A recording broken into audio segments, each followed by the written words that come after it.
Hi everybody, I hope you're all staying safe, staying home and ready for the partial lockdown on Tuesday. Now, even as we are making our way through this Holy Week, I thought this might be a good opportunity to talk to you about a slightly interesting topic, and this is called the Four Horsemen of the Apocalypse. Now, some of you who have read the book of Revelations will know that it is full of these patterns of seven, the seven seals, the seven trumpets, and the seven bowls, and they come one after another. Today, I want to talk to you about the first four seals of the first set of seven seals. And these four seals are actually marked or denoted by four horsemen. You can find this in Revelations chapter 6. I'm going to read to you a couple of verses from it so that we can get an idea of what it's talking about here. So in Revelations chapter 6 and verse 2, it says, "Now I saw when the Lamb opened one of the seals," this is the first seal, "and I heard one of the four living creatures saying with a voice like thunder, 'Come and see.' And I looked, and behold, a white horse. He who sat on it had a bow, and a crown was given to him, and he went out conquering and to conquer." So this is the first one, right? The first seal, a white horse, and this talk about conquering. The second seal, right? Chapter 6 and verse 3 and 4. "When he opened the second seal, I heard the second living creature saying, 'Come and see.' And now the horse, fiery red, went out, and it was granted to one who sat on it to take peace from the earth, and that people should kill one another. And there was given to him a great sword." So this second red horse goes out and basically brings war, right? Brings war. The third one is in verse 5.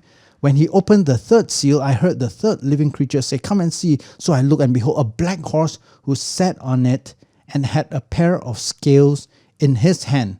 So what do these scales represent? Well, traditionally, people have interpreted these scales to mean the scales required to use that are used to measure out grain, right? So this could be a time of great famine. That's why grain is short and food is short, and you had the scales to weigh it out. So some people say this is a representation of famine. And then the last one is in the same chapter 6, verse 7 to 8. "When he had opened the fourth seal, I heard the voice of the fourth living creature saying, 'Come and see.' So I looked, and behold, a pale horse." Now the word pale here, in Greek is the word chloros, which, I guess could mean pale green. It's not just like completely pale, maybe pale green. So sometimes you see depictions of this as a green colored horse or a pale green colored horse. "Now the name of him who sat on it was Death, and Hades followed with him. And the power was given to them over a fourth of the earth to kill with sword, with hunger, with death, and by the beasts of the earth." Well, this power is given to all four of them, right? But the fourth horse is actually death. Now, this is obviously very interesting, and I don't really want to go through, the whole prophecies of the book of Revelations, but just looking at these four horses because they're interesting, right? So sometimes people associate the first horse with the bow, the white horse with a bow and a crown. That bow, some people say, is actually related to this spreading of pestilences, of plagues. So you can see why this might be interesting for some people, right? So you have this, some people say the pestilence, and then the fiery red horse that brings war, right? A sword. And then the black horse that brings famine, and then of course the fourth horse which brings death, implying the first three sort of brings these calamities, but it is the fourth horse that brings death to a quarter of all the people, right? So maybe 25% dead. So very interesting. Now John, the apostle, who was writing these prophecies on the island of Patmos, was not just writing in a vacuum. He was drawing from Old Testament prophecies and imageries, right? From the book of Zechariah, the book of Ezekiel, and even the book of Jeremiah. So we're going to look very quickly at some of these places where he might be getting these ideas from, so that we can have a better idea how to understand what these four horses mean. So Zechariah chapter 1, verses 7 to 10, this is what the prophet says. "On the 24th day of the 11th month, which is the month of Shabbat, in the second year of Darius, the word of the Lord came to Zechariah, the son of Berechiah, the son of Iddo, the prophet. I saw by night," again, very similar sort of, prophetic sort of modality. It happens this way. "I saw by night, and behold, a man riding on a red horse, and it stood among the myrtle trees in the hollow, and behind him were horses, red, sorrel, and sorrel is like a reddish brown, okay, it's a brown, and white. Then I said, my Lord, what are these? So the angel who talked to me said to me, I will show you what they are. And the man who stood among the myrtle trees answered and said, these are the ones whom the Lord has sent to walk to and fro the earth. Very interesting, right? So to inspect the earth, to check out on the earth, to see what the state of the earth were. So there were 4 colored horses already in the Old Testament. So this was not something that John just invented. And then if you look at Ezekiel, we have this other part of the prophecy, which is, it says, 1/3 of you shall die of the pestilence and be consumed with famine in your midst, and 1/3 shall fall by the sword all around you, and I will scatter another third to all the winds and will draw out a sword after them. So here, instead of the horses, you see this pattern of what you call the trio of calamities, right? Pestilence, famine, and war, or sometimes they call it the sword. You see that again in Ezekiel chapter 14, verse 21. For thus says the Lord God, how much more it shall be when I send my 4 severe judgments on Jerusalem, the sword, famine, wild beasts, and pestilence, to cut off men and beasts from it. Okay, so I said a trio of calamities. Sometimes you get a quartet of calamities. In this case, the extra one was wild beasts, right? Wild beasts was not there in the first trio. In Jeremiah, you see again this chapter 32, you find, and it was not just 32, but all over the place, but mainly chapter 32, you see the same trio of sword or war, and then famine and pestilences, right? So he also relies on this tree. Now, why do we get this trio or sometimes this quartet of calamities that often appear together? Well, it makes sense, doesn't it? Because historically, these things tend to follow one another, or one tends to precipitate the other calamities. Now, the famous plague of Cyprian in the year 249 AD was said to have precipitated, or at least contributed largely to the collapse and the weakening of the Roman Empire, which in turn led to a fall in food production, which led to famine, right? So these three, that's a natural cause that links them together, and which may be the reason why they are often mentioned together, right? So due to this interrelated nature of society, and of course the knock-on effects as well, right? When you have one, the others tend to follow. Okay, what can we learn from this 4 horses? Because I know a lot of people are thinking, well, okay, so when are these horses coming, right? So can we know something about the prediction of the future? Actually, I would like to avoid that part, okay? For now, I just want to look just at these 4 horses and really the quartet or the trio of calamities that come together, and see what we can learn from them. Because you see, Jesus himself, in speaking of things to come, actually employs the same imagery. He talks about the same thing. We find this in Matthew chapter 24, in verse 7 in particular, right? But let me just read to you from Matthew chapter 24, verse 4 to 8, and then we'll get to some of the lessons we can learn from this. Jesus answered and said to them, take heed that no one deceives you, for many will come in my name, saying, I am the Christ, and will deceive many. And you will hear of wars and rumors of wars. See that you are not troubled. All right? If you were in church, I'll tell you to turn to your neighbor and say, you are not troubled. See that you're not troubled. For all these things must come to pass, but the end is not yet. All right? For every nation will rise against nation, and kingdom against kingdom, and there will be famines, pestilences, earthquakes in various places. All these are beginnings of sorrows. So Jesus now has a trio, except now this trio is slightly different, right? You got famines, you have pestilences, you don't have wars, but you have earthquakes. So Jesus says these are the beginning of sorrows. Well, this is the first lesson, and it is the good news, right?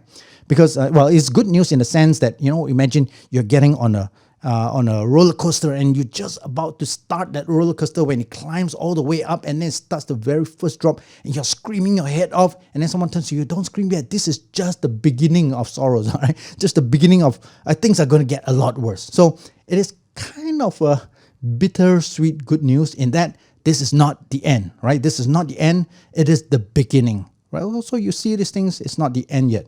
And, you know, people will come telling you that, you know, this is the end, but don't believe the false prophets. This is what Jesus is saying, right? See that you are not troubled. And then people want to cause panic, and then people rush out, buy toilet paper and all sorts of things. It seems that with every major calamity, there will be inevitable predictions of the end.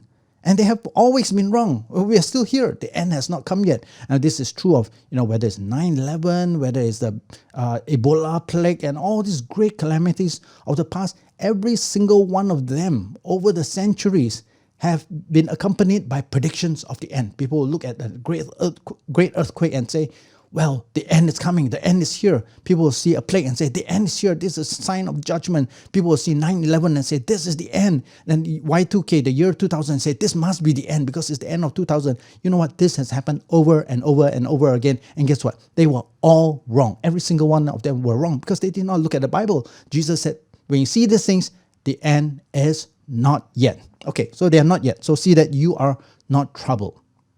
So don't panic, right? I mean, do what you must do, but don't panic.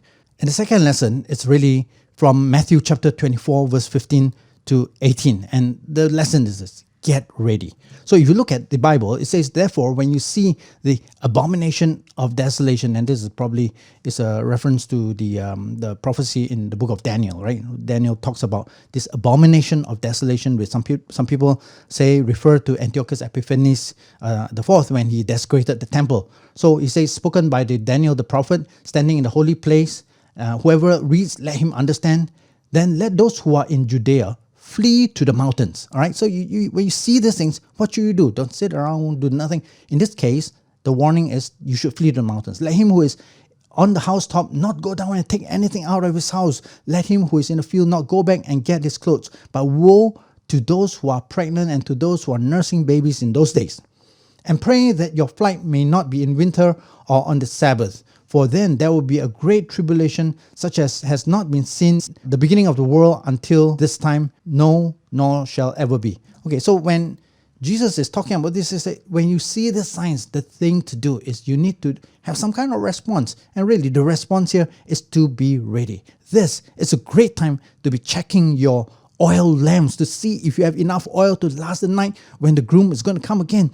Don't be like the 5 virgins who were caught waking up in the middle of the night, realizing, hey, we are out of oil. And then you panic buy, you rush down to cold storage, and guess what? The shelves are empty.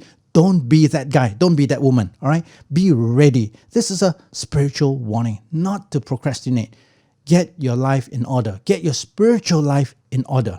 So we are in for a trio of calamities, or maybe even a quartet of calamities. And this is not me speaking as a prophet. We are speaking from experience. We are speaking from the natural consequence of things. So this pandemic is going to be followed by a massive economic crisis, right? Some people say it might be even the greatest economic depression ever.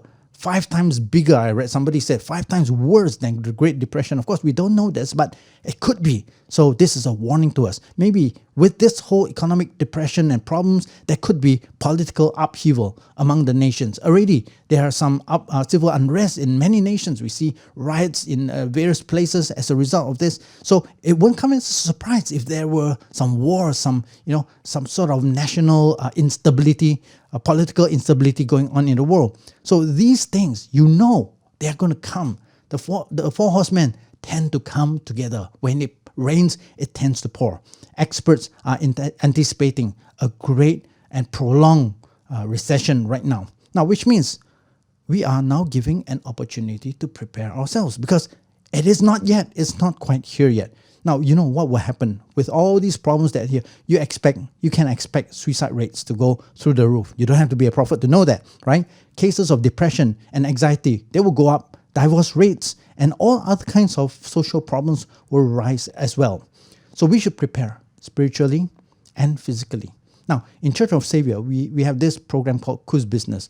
And what we are doing is we are trying to support the businesses of our own church members. For the last year or so, we've been calling people to please register. Let us know what your businesses are, what your work is. But, people don't want to do that, either because, maybe times are too good, right? So when times are good, they don't need help, so they don't want to do that. It's a bit like Noah telling people to build a boat, but people look around. Well, it's not raining. Why are we building boats? Let's party, Right. So this is that situation now. We're saying, come on, We are trying to build this boat so that we can help you. Other people are a little bit suspicious. Oh, church wants to know my business because they don't want to tithe me more. Look, this is not you helping us. This is us as the church, as the community, wanting to help you because we want you to succeed. You are important to us. Therefore, your livelihood is important to us. We are trying to find ways that we can help you. So right now, I'm calling for people who are dealing with CCTV, for instance, because we have a project. We want to give them this project. You can charge them your business rates, but we want you to succeed. All right. So I'll try and put the link somewhere here so that you can sign up. You can let us know so that as a community, we can help out each other. This is just a small way. Now, I don't think we can save everybody, but maybe we can help you ease the troubles a little bit so that we can together bear these burdens. So let me just kind of, end with this, because this is also a time for us to shake off our complacency. Jesus has a message for us, a warning message. He says in Matthew chapter 24, verse 37, "But as the days of Noah were, so also will the coming of Son of Man be." So what is he talking about? He's talking about people who are complacent. They hear the warning, but they say, "Nah, I don't think it will be, it will get better. Things are not as bad as they seem." Or maybe they see the warning and say, "I'll do it tomorrow." Okay, tomorrow. Tomorrow. We still have one more day before the lockdown. Okay, I'll do it tomorrow. I'll go down tomorrow and guess what? Everything's gone. Tomorrow is too late. Do it today. If the Holy Spirit speaks to you, do it today. Don't put off to tomorrow what you can be doing today. Shake off your complacency. Start to heed the message before it's too late. Because Jesus says, how terrible would it be for those people, right, who, I guess, so to speak, rush out to panic buy in the last moment, only to discover that all the oil has been sold out and there's no way they can be ready for the groom. So too, it will be for us who are spiritually impoverished and complacent in that day. Matthew chapter 24, verse 32, it says, "Now learn this parable from the fig tree. When its branches have already become tender and puts forth leaves, you know that summer is near." God bless you.